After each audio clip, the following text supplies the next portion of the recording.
மலாக்காவில் இந்து ஈம காரியங்களுக்கான நில விவகாரத்தில் யாரும் அரசியல் செய்ய வேண்டாம் என மாநில மாய்கா தலைவரும் மலாக்கா ஆட்சிக்குழு உறுப்பினருமான VP சண்முகம் சம்பந்தப்பட்ட தரப்புகளை நினைவுறுத்தியுள்ளார். பல ஆண்டுகளாக மலாக்கா அரசாங்கத்தில் மாய்கா இடம்பெற்றிருந்த போதே அதற்குரிய நடவடிக்கைகள் எடுக்கப்பட்டு வந்துள்ளன. நிலம் சம்பந்தப்பட்ட விஷயம் என்பதால் அனுமதி தொடர்பில் பல்வேறு நிர்வாக நடைமுறைகள் உள்ளதை அவர் சுட்டிக்காட்டினார். இந்த மலாக்கா அரசாங்கம் மேல கேஸ் போட்டது என்னன்னா, இந்த மாதிரி தெலுங்கோங்கில் வந்துட்டு புலா கோனேட்டில் என்ற இடத்துல இந்த இடத்துக்கு போன அரசாங்கம் அங்கீகாரம் கொடுத்துட்டாங்க. இங்கே சேர்த்துக்கு நீங்கள் ஏன் அதை அனுமதி கொடுக்க மாட்டீங்கன்ட்டு கேஸை போட்டு முதல் ரவுண்டு அவர் தோத்துட்டு அந்த கேஸ் மக்காமல் தோத்துட்டு, இரண்டாவது ரவுண்டில் திருப்பியும் முயற்சி பண்ணாங்க. அப்பயும் அது தோத்துட்டு, ஸோ 2 வாட்டி தோத்தோடனே போன வருஷம் 7வது மாதம் தான் அது ஆஃபிஷியலாக மக்காமா நம்ம YB LA ருண்டாங்கன் LA இருக்கார்ல, லீகல் அசிஸ்டன்ட் ஆஃப் த ஸ்டேட்க்கு அந்த நோட்டீஸ் அவரே என்று கொடுத்தோன்னே சரி நீ திருப்பி தொடரலான்னு என்று சொன்னோடனே நாங்கள் தொடர்ந்து 2, அதாவது நம்ம ஏற்கனவே 6 இடம் கண்காணித்து நம்ம போய் பார்த்து சரியாக இருக்குமான்னு பார்த்த இடத்துல அதில் 2 இடம் பொருத்தமான இடமா இருந்துச்சு. ஒன்று எலமெண்ட் மால், ஒன்று பேபிள் பே என்று சொல்ல இடம். இது ரெண்டுமே கோத்தலக்ஷ்மணா தமம்படிக்கா இந்த பார்டரில் இருக்குது.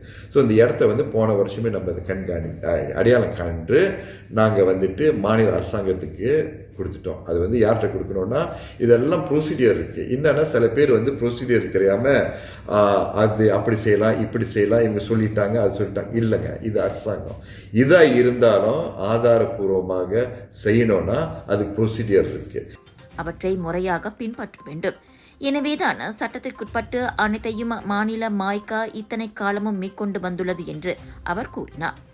ஆனால் உண்மை விஷயம் தெரியாமல் என்னமோ இதுவரை மாய்கா ஒன்றுமே செய்யாதது போலவும், ஒரே இரவில் தாங்கள்தான் பிரச்சனையை தீர்த்து வைத்தது போலவும் சிலர் பீற்றுகின்றனர்.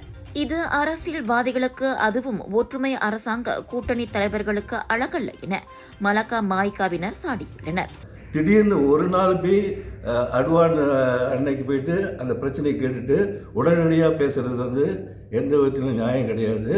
அதை பேசுறதுனால செஞ்சு முடிச்சிடணுன்ற எதுவும் கிடையாது. சமயம் என்பது மக்களையும் மக்களாக வைத்திருப்பது. அப்போ மக்கள் முட்டாளாகக்கூடாது. காலகாலமாக இந்த பிரச்சனைக்கு ஒரு முடிவு காணுன்றதுக்காக மாநில மாய்கா விசான் அவர்களோட தலைமையில் இது பாடுபட்டுக்கிட்டு இருக்கோம். நாங்கள் போயிட்டு கஷ்டப்பட்டு நோண்டி நாங்கள் விதை போட்டு மரம் வர வச்சுட்டு பணம் வேணா நீங்கள் அறுத்துட்டு போங்க, ஏன்னா நாங்கள் தான் இது காலகாலமாக ஏமாந்துட்டு இருக்கோமே, இது செஞ்சாலும் யார்கிட்டையும் காமிக்கலாம் அப்படின்ட்டு. இனிமேல் அப்படி இருக்க மாட்டேங்க, தூங்கிட்டு இருக்க மாட்டோம். ஓகேவா? நாங்கள் போடுற உழைப்புக்கு அதுக்கு ஒரு அர்த்தம் இருக்கணும். இதுக்கெல்லாம் முன்னோடியாக ஒரு 2-3 வருஷத்துக்கு முன்னாடி எங்கள் தேசிய தலைவர் தான் ஸ்ரீ விக்னேஸ்வரன் நேரடியாகவே எங்களோட ஒரு AGMல நம்மளோட YBக்கு ஒரு கோரிக்கை வச்சார். YB தயவுசெய்து அதை சீக்கிரம் முடிச்சிருங்க YB அப்படின்னு சொல்லி ஒரு கோரிக்கை வச்சார். நம்ம எல்லாரும் அதை ஏற்றுக்கிட்டோம். YB அதுக்கு முன்னாடியிலேருந்து அந்த வேலைகளை செஞ்சுட்டு இருக்காரு.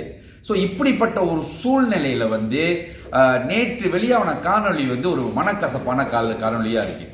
கட்சிகள் எப்பேற்பட்ட கட்சிகள் விரிஞ்சு பிறந்து கிடக்கலாம். ஆனால் சமுதாயம்னு வரும்போது தயவு செய்து எண்ணங்களும் சிந்தனைகளும் செயல்களும் ஒரு ஒற்றுமையோட ஒரு ஒழுக்கத்தோட இருக்குன்றது. இந்த இடுகாடு சம்பந்தமான விஷயங்கள், கோயில் சம்பந்தமான விஷயங்களை முடிந்த அளவுக்கு நம்ம பாலிடிக்ஸ் பண்ண வேணாம்னு பார்க்குறோம். ஏன்னா நம்ம மாநிலத்தில் முடிந்த அளவுக்கு இப்போ வடானியோட அரசாங்கத்தில் நம்ம ஒற்றுமையாக இருக்குன்னு சொல்லி நம்ம எல்லாமே பேசிகிட்டு இருக்கோம். ஆனால் ஒற்றுமையாக இருக்குமா அப்படின்றது ஒரு பெரிய கேள்விக்குறியாக இருக்குது. ஏன்னா முக்கால்வாசி விஷயங்களை நீங்கள் தேவையான விஷயங்களை நம்ம கூட சேர்ந்து செய்யணும்னு நினைக்கிறீங்க. பட் மாய்கா கஷ்டப்பட்டு எடுத்து வர்ற ஒரு முக்கியமான இந்த இடுகாடு விஷயத்தை லாஸ்ட் மினிட்ல நீங்கள் நாங்கள் தான் செஞ்சோம் அப்படின்னு சொல்றீங்க. இது நியாயம் இல்லாத ஒரு கருத்து. சரிங்களா? எங்களோட இடத்துல என்னென்ன நகராட்சி தலைமையில் இருக்கிற இஷ்யூ எல்லாத்தையும் சால்வ் பண்ணிட்டு அதை YBட்ட கொடுத்தாச்சு. இப்போ YBயோட வேலை அவர் அடுத்த கட்ட நடவடிக்கை எடுத்துட்டு போறாரு. இன்னைக்கு வெளியில உள்ளவங்க இந்த விஷயத்த முழுசா தெரியாம வெளியே பேசக்கூடாது. சரிங்களா? ஏன்னா இன்னைக்கு அப்ரூவல் ஒரு ஜபத்தான் இல்ல, பல ஜபத்தான்ல இருக்கு. இன்னைக்கு எல்லா ஜபத்தானும் அப்ரூவ் பண்ணாதான் 100% அப்ரூவல் சொல்லி நம்ம கையில எடுக்கலாம். அதை விட்டுட்டு ஆளுக்கு ஒரு லீடர்ஷிப் ஆகி நான் இந்த விஷயத்த இதை செஞ்சுட்டேன், இது ரூல்ஸ் ஆயிடுச்சு அப்படின்னு சொல்றது தப்பு. இது போன்ற பேச்சுகள் மாநில மாய்கா மட்டுமின்றி மலாக்கா அரசாங்கத்திற்கும் கெட்ட பெயரை ஏற்படுத்திவிடும் என அவர்கள் சுட்டிக்காட்டினர். டிஏபி ஆட்சிக்குழு உறுப்பினரின் முயற்சியில் பண்டார் ஹிலிரில் இந்துக்களின் ஈம காரியங்களுக்கு இடம் ஒதுக்கீடு செய்யப்பட்டிருப்பதாக மலாக்கா முன்னாள் ஆட்சிக்குழு உறுப்பினர் ஜி சாமிநாதன் முன்னதாக பேசியிருந்தார். நீண்டகால பிரச்சினைக்கு இதன் வழி தீர்வு காணப்பட்டிருப்பதாக அவர் கூறிக்கொண்டது குறிப்பிடத்தக்கது.